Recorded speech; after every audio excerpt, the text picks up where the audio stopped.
Start.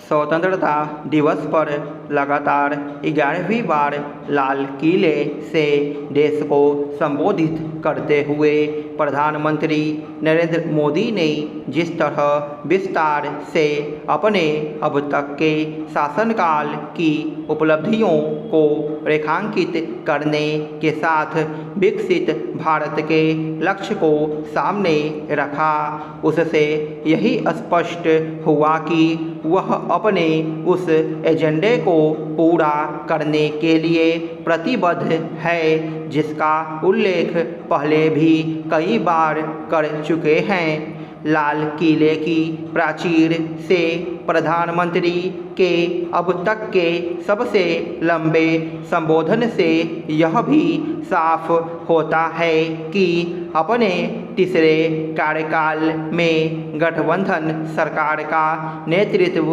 करने के बाद भी वह अपने लक्ष्य से डिगे नहीं हैं।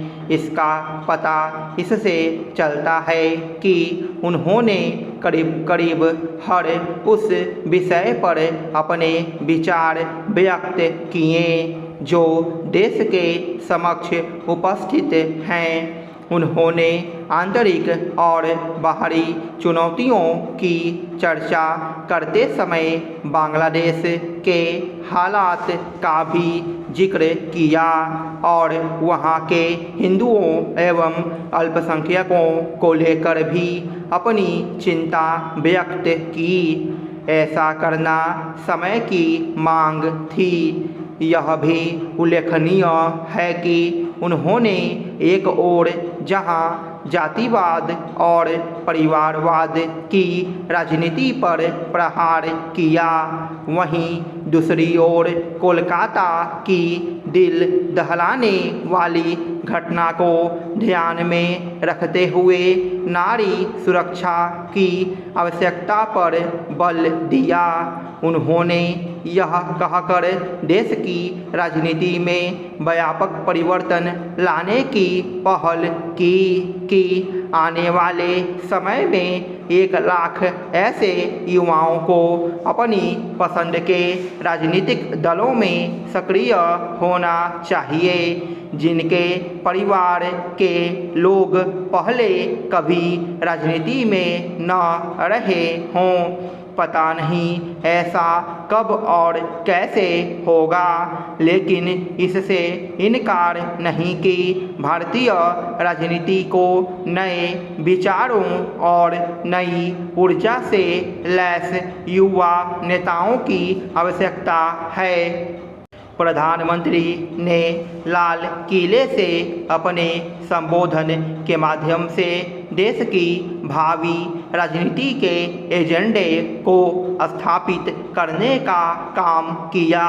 एक तो उन्होंने भ्रष्टाचार से दृढ़ता से लड़ने का संकल्प लिया और दूसरे यह साफ किया कि देश को आए दिन होने वाले चुनावों से मुक्त करने की ज़रूरत है। उन्होंने जिस तरह एक साथ चुनावों की ज़रूरत जताई, उससे यही लगता है कि वह अपने इस तीसरे कार्यकाल में इस एजेंडे को लागू करने के प्रति गंभीर है। यह स्वागत योग्य है कि उन्होंने ऐसी ही गंभीरता समान नागरिक संहिता को लेकर भी दिखाई। उन्होंने जिस प्रकार वर्तमान पर्सनल कानूनों को सांप्रदायिक बताते हुए पंथ निरपेक्ष नागरिक संहिता की ज़रूरत जताई, उससे इसमें संदेह नहीं रह जाता कि उनकी सरकार इस दिशा में आगे बढ़ने का मन बना चुकी है। यह सही भी है। देश में एक ऐसी समान नागरिक संहिता लागू होनी चाहिए जिससे हर जाति पंथ क्षेत्र के लोगों में यह भाव व्याप्त हो कि वे सब एक हैं। यह भी अच्छा हुआ कि उन्होंने यह महसूस किया कि देश की जनता शासन में सुधार के साथ त्वरित न्याय प्रणाली चाह रही है। इस अभीष्ट की पूर्ति होनी ही चाहिए। देश विदेश में हिंदुओं के दमन एवं उत्पीड़न पर हमारे नेताओं और बुद्धिजीवियों का शुतुरमुर्गी रवैया रहा है। वे अंगोला, वियतनाम, फिलिस्तीन और कोसोवो आदि के उत्पीड़ितों के लिए व्यथित होते रहे हैं, परंतु देश के अंदर ही लाखों कश्मीरी हिंदुओं के अपमान, पलायन और नरसंहार का उन्होंने नोटिस तक नहीं लिया। संसद का रिकॉर्ड भी इसकी गवाही देता है। इसलिए कोई आश्चर्य नहीं कि बांग्लादेश के हिंदुओं की दुर्दशा पर भी किसी भारतीय ने नहीं बल्कि एक अमेरिकी विद्वान डॉक्टर रिचर्ड बेंकिन ने व्यापक एवं प्रामाणिक शोध किया।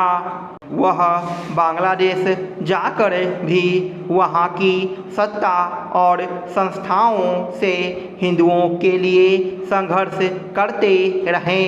उनके प्रयासों का परिणाम रहा कि अमेरिकी संसद में बांग्लादेशी हिंदुओं की स्थिति पर प्रस्ताव पारित हुआ, जिससे बांग्लादेश पर दबाव पड़ा और हिंदुओं को कुछ राहत हुई।